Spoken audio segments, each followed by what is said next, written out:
Hello and welcome. This is the Animazing Podcast, and we are talking about Kakushigoto. And I have got to say, this series really surprised me. For the people out there who don't know, Kakushigoto is the story about a manga artist who's trying to keep the fact that he's a manga artist from his young daughter, and the ensuing chaos and shenanigans that come from that, and as well as the ever fun experience of being a single parent. So, what did you think of it? My first impression is like yours. It really surprised me too.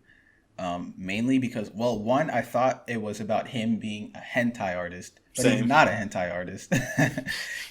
I guess he's an ecchi artist, which is, I would still say, pretty big difference. I feel like the tone would be a lot different in the show if it was anything more than ecchi, or maybe not. I don't know. It's weird when you try to draw the lines. I feel like it isn't even ecchi. It's like the life of an Adult Swim animator or something, or a writer for Adult Swim. Yeah, I have to feel like it has to be because they don't really show what his manga actually is, except for that one picture of the guy with the underwear on his head. Mm-hmm. But I would have to think it has to be at least ecchi, because anything less than that wouldn't make sense to me on why he would be so secretive about being a manga artist. Like, it just wouldn't make any sense to me at all. Right.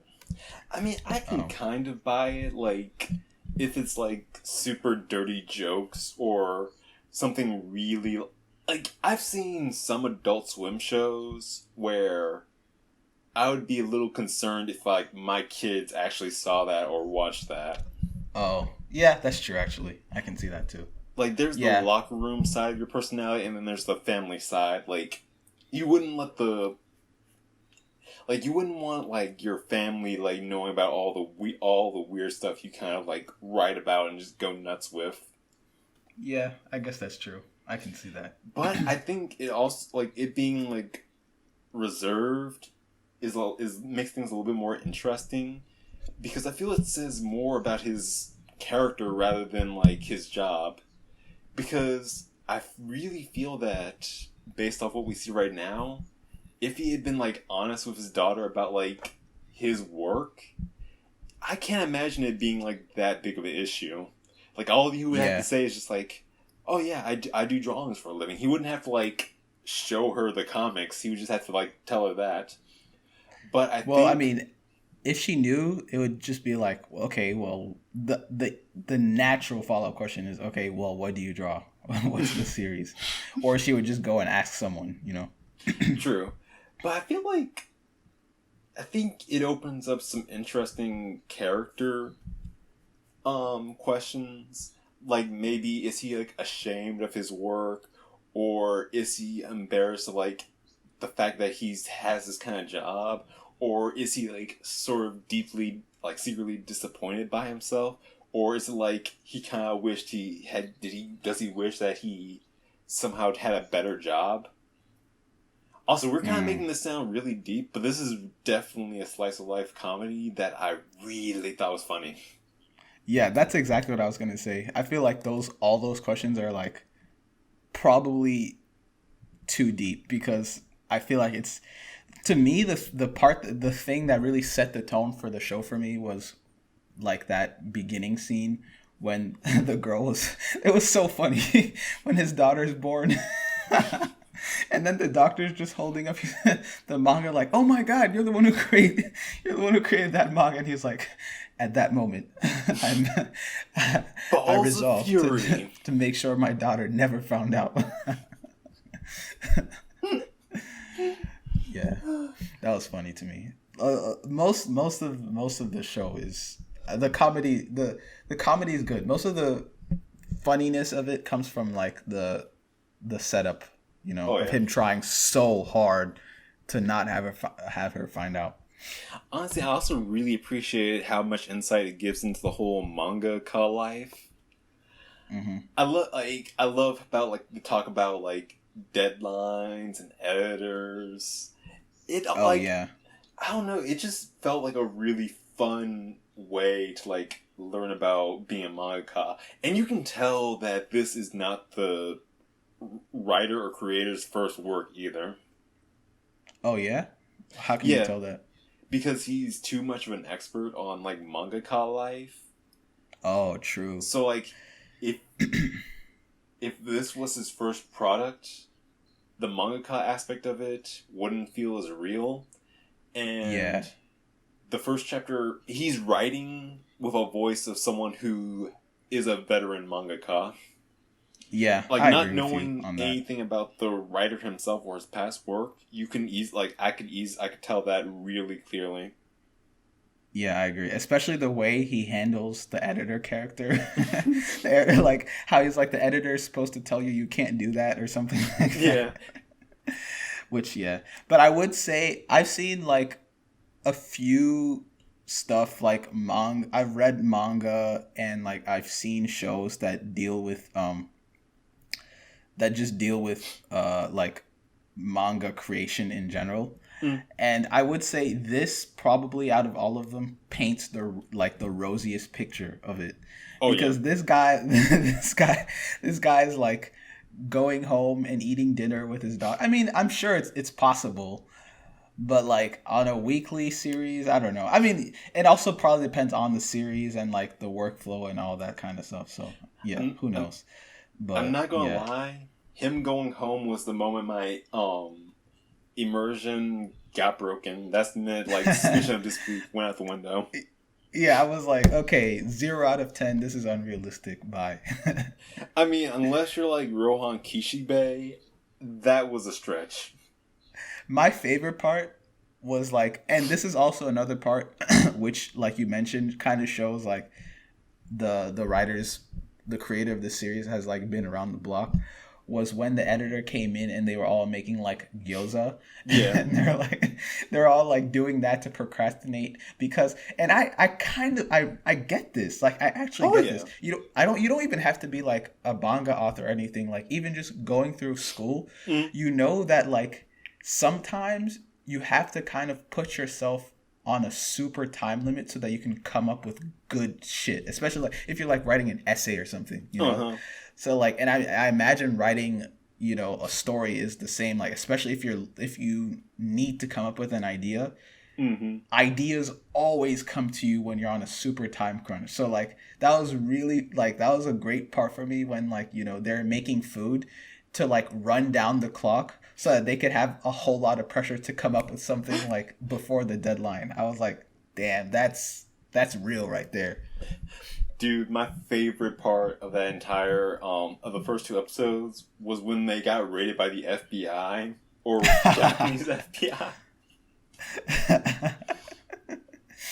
That was so, and so that's also another fun. Now that I think about it, there's so many little funny tidbits in there. Like that's also another commentary on like that's the author also giving more commentary on what it's like to be a manga author. Like Mm. it, like he's it's like him saying to outsiders we probably look like a cult, right? Because like it's like a bunch of people walking into like this small shack looking like zombies carrying tons of food not coming out for a long time. And then you go into the shop or whatever and you just see a whole bunch of random materials and props and stuff and you're just like, is this guy a pervert, is this guy a cult leader, like a mass murderer in the making, you know, like. I love like the intense fear of people looking at your browser history. Oh yeah, I was like, oh my god, and that's so true. Like all the things I have Googled, like when looking for reference, if anyone just like happened to, like you know, look through my history without any context, yeah, I can. That's something I never thought of, but like that's such a funny observation. It's so true. No, and like that part had me so hard because like for the game I'm working on, I need to do like a little girl model. And I was like Yeah. procrastinating. Like I was like right there at that scene because like what am I going to type into Google? I'm so glad. I'm so glad that like I'm not the this show made me realize I'm not the only one who has that problem, like who thinks that like when I'm about to Google something that like seems like it might be suspicious, and I'm just like, oh my god, like I hope the FBI never has any reason to investigate me. I mean, based on my Because Google they would just history, totally get the wrong idea. like based on my Google history, I'm pretty sure I'm on a list right now. You're on a watch list for sure. Yeah, honestly, no one would even have to look at your Google history. They can just look at like your works, and they would know. Yeah, so this show is really funny, and yeah, the more I talk about it, the more I realize there's a lot of like little like observations like that in the series. Mm-hmm. Um, so Would you do call you this what? Bakuman Light? Say that again. Would you call this Bakuman Light? No, I would not at all. Have you seen or read it? No. Just out of Oh, okay. curiosity. Oh, okay, yeah, no, I wouldn't. It's completely different. Bakuman is like any typical battle manga or sports manga, Mm. except the battle or sport in question is making manga. I would say like that's what it is, and it's really good. I would definitely recommend it. But it's not at all the same because Bakuman. This is like you said. This is more comedy and slice of life. So it really like the him being an author is kind of like the skin, right? It's like the thing that you see on the surface. But for Bakuman, that's like all it's about, you know. Right. But yeah. How did you feel about the art style? Oh, I love the art style. Me I too. usually I like the types of art styles that I like fall into two categories. Like the art styles that I like the most, I should say. And those are either like very simple or like very detailed. And this goes into like the simple category. I like it. I like the character designs. Like I think actually when I think about it, I don't really like the typical anime character design in general. But I like it when they're I don't know. I don't even think I have like the vocabulary to explain this. But You like it when an artist puts their own unique spin on it. yeah, exactly. That's exactly it. Yeah. And specifically I like it when the spin is towards more of like when they strip it down like they do in this series. And not only the character art but like the environment art is really nice too. It's not like what was that series that we watched that we were like I forgot. It's not like Gleipnir or Dorohedoro. yeah, it's not like those where it's like really striking and in your face good. This is more kind of like laid back but like very it's just like it's a world it's so inviting. Like the art around it's so inviting and like you just want to be in it, you know. I like that a lot.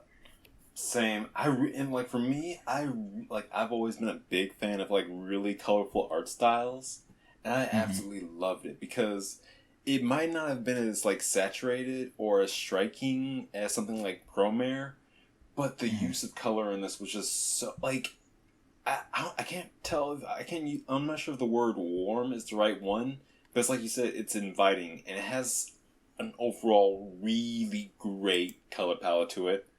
Like Yeah. one thing I will definitely say about this that most series don't, the character designs and the overall animation paint a tone and create a feel which you don't usually get with most series. Like for example, Gleipnir. Like you don't get a tone or a feel from like their use of color or their like style of design because it's just basic anime. And Yeah. you don't get that same you don't get a feel like that from something like Dorohedoro since it doesn't establish its characters through its feel like the problem with Dorohedoro is it's this really dark and gritty world, but the characters are so jovial and laid back, so that feel kind of gets negated by the characters. But with this, the artistic decisions with a lot of like the smooth forms on the characters and the overall colors just creates a really striking feel of like warmth to it. Yeah, I agree. And I feel like overall that's kind of like I think it's an underrated. Even like from me, I don't even know about other people. But for me, it's something in anime that I kind of tend to underrate, which is Mm, like how well the art actually brings you into the world and like makes you want to be in it and keep watching. Because I would say like 9 times out of 10, like the plot of something is the most important thing to me, which is why a lot of the time I will not even continue with most comedy or slice of life shows. mm-hmm. But rarely, there's like rare times when the art in the show makes it into a world that I just want to keep experiencing, and Mm-hmm. then all that stuff falls to the wayside. And then it's even and then from then it's like it's like the cherry on top if like the comedy is funny, or like the plot is interesting, like this, like the premise is Mm-hmm. interesting and the comedy is funny. So yeah, I think it adds a lot to the show. Same. I also really appreciate each of the characters. Like, they weren't loud or in your face, but they did a really good job of establishing their personality and like differentiating them from each member of the cast as well. And that's one Yeah, thing I've always kind of fought with. It's just like overall synergy between the cast of the series, especially yeah. when like writing my own. And with this, I will say it did a really good job of just like establishing the characters and having them blend into each other in terms of acting and playing off of each other. Yeah, I agree. Like the characters are all very likable, and they're like it's actually kind of surprising because, and actually this gets into one of my cons for the show, Mm. or at least the first few episodes, which is that I feel like they in I don't want to say they introduced too many characters too Mm. early, because although they did introduce a whole lot of characters, I feel like that's only a problem if you have a problem differentiating the characters, or if some of them just feel unnecessary. But they Mm. all had like their own distinct roles to play. Even like all like four assistants, like you would think like that's just, even if it's realistic, you would think it's overkill for the story, because like why would you need that many different like straight men, Mm-hmm. in the show? But they all have like their own distinct personalities and roles, and they all add to it. So that's the positive side of it. But the negative side is that I still think, even with that in mind, I still think there are like a lot of characters introduced, even just in episode one, like so many. And I don't know, it was done well, but for me personally, like I would prefer if it was a little bit slower. I mean, for me, I really enjoyed the show, but not gonna lie, I only remember the main character and his daughter's name. Oh yeah, I mean, Also, did yeah, this I do want to point out that this show is really the pacing for this is really effective because it felt like it gave you a lot in a real short amount of time. I don't know if this is just like modern day culturally induced ADHD, but for some reason I felt like I watched a lot in only 22 minutes. yeah, I completely agree with you, and that goes into my second con, because I actually didn't like that about the show. Like, I think, especially episode one, I Mm. feel like episode one, I don't know how the manga is set up, but I feel like episode one must have been like 5 or 6 different chapters Really? all crammed into episode one. Yeah, because like you said it yourself, like when they like they the they go from one. So I understand that it's a comedy series. So like comedy series they just go from gag to gag, right? Mm-hmm. But the separate, like the transition between the gags were all so abrupt, like, Mm-hmm. and they weren't really as connected. Like if I feel like if you're gonna do like one episode, Mm. everything should be more connected into like some sort of loose plot at least, right? Right. But in this, it just felt like it felt like 5 different short comedy gags about this premise, all in one episode, that weren't necessarily very Mm. related to each other. So that was something that I didn't like about episode one. Episode two wasn't as bad because Yeah. that was kind of like the whole beach episode thing, but episode 1 definitely. Episode 2 definitely had episode 2 really did feel like it was only covering like one or like between 1 or 3 chapters. Yeah. 2 at minimum. Yeah. And that's what I would expect. Like I would expect I would expect, at least what I've come to expect from comedy series is that like one episode will be like in a certain setting or like one certain premise or setup, and then they do like a whole bunch of gags within that one thing. But like episode 1 jumped around a lot. Yeah. Now, one thing I will say, I just love the whole FBI raid scene in episode 2.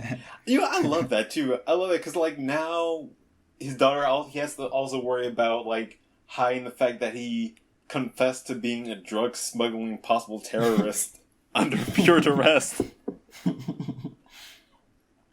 Yeah, that's true. Yeah, there were so many funny parts. One of my funnier parts was when I don't know, it's kind of random, but like when she had to make the curry and he just hired some Indian guy to just come and make the curry for her, or like to season the curry for her. And then the thing that made it even funnier was her classmates saying it was too realistic. What does that even mean? They couldn't handle the spice. Yeah. And like the whole balls of fury thing. Yeah, it was really funny. Everything was funny in this show. I swear to God, I came up with a manga named that sometime in one of my sleep deprived moments. Yeah. But yeah, anything else? Yeah. So there was one more thing, which is that the last part of the show that I liked, and I think it adds like a little bit of like depth to the show, is like the whole mystery about, I don't know, I guess it's not a mystery, but just like the whole thing about her mom dying, and oh yeah, and like us not knowing why she died or what that happened. But I guess her dying and like the circumstances around her dying aren't even that important. The real thing that makes it interesting is like it like presents an opportunity for like deeper character exploration as the series goes on. So like even though it's a comedy and like it's overall a lighthearted show, I like it when shows like give you something where like it'll give you the opportunity to go deeper later on, and it'll I feel like it rounds it out, and it really like, I feel like that's what takes a show from like a comedy show from like funny to like just classic, like, because Gintama does that a lot too. Yeah. I mean, to be fair, the is obvious, like the wife clearly died from plot disease, but like I will say this, of course. I feel like this show near the end will probably emotionally destroy me. Because the last scene with all those boxes, that hit me.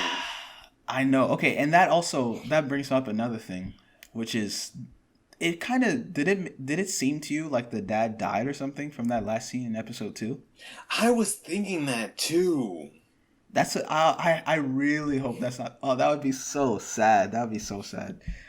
I hope that's not the case, but yeah, that would do it for me too. That would take me over the edge if that's how it goes. Like, that would hit me. Like, oh my god. Especially because like it's like what you said at the beginning. Like the show is really about like him, like a guy who's like a single dad, and like it's very clear that like the whole him hiding being a manga author thing, that's just like, that's just like the hey look at me thing about the show.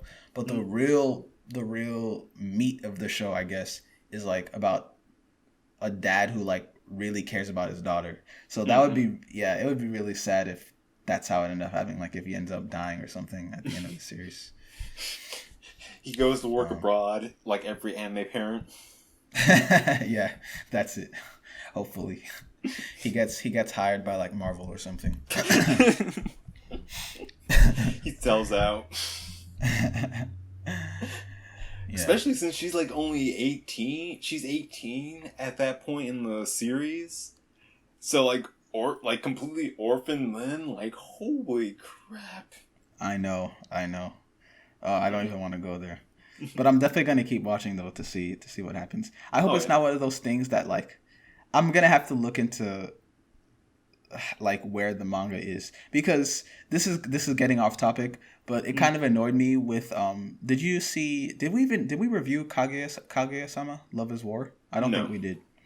But yeah, so I watched that, Mm. 1 or 2 years back, and it annoyed me how I really thought like by the end of the anime like there was going to be a resolution, but there wasn't. Mm. And like that's such a noob mistake because like I've been watching anime for so long. I have no idea why I expected that. But then that annoyed me. So I'm like having the same feelings about this show, but I should know better than to think we're gonna find out the whole thing about her dad and when she's 18 or whatever by the end of the series. Unless the manga's over. I don't know. The manga ends next month, actually. Oh, okay. Oh, Yep. okay. That's good then. That's a good sign. So maybe the anime will actually take it to the end of the story. Yeah. Well, I feel like this feels like a 12 episode anime. So Yeah. like it's at episode 10, so that's like what, 2 more weeks? That would be really annoying. I mean, I'm sure the author probably told them what was like. I'm obviously just speculating, but if they are gonna take it to the end of the series, then I'm sure like the author would have told them when they started like this is how it's gonna end, so that they could like probably end it around. Oh, but you're right though, because if it's the manga's ending next month and the show is ending in 2 weeks, then the anime will end before the show. You're right. That would be annoying. Although like I'm not sure if it is how long it is, but I was just saying since like if this feels like a 12 episoder. Like it could go 24, but it still feels like based off these 2 episodes, it feels like a 12er. Yeah, I think the pacing is yeah, it's especially from like the stuff that they revealed at the very beginning. Mm. It would be weird if they didn't like follow up on it somehow by the end. And yeah, I wouldn't be surprised if it was 12 episodes either. Mm.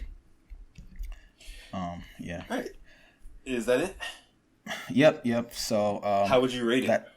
I would give it 7.5 probably. How about you? I'd give it an 8, and I would say this is probably like top 3 we reviewed so far this year. Wow, okay. Whoa. Okay, I would have to I don't even remember all the stuff that we reviewed. What are the other two? Do you know? Like what the other two are? Definitely a pie. Okay, so the 3 that we reviewed this year were Appare Ranman, Beastars, and this. Oh, true. So, Okay. Beastars would be if we counted Beastars, it would be Beastars first, Appare Ranman second, and this third.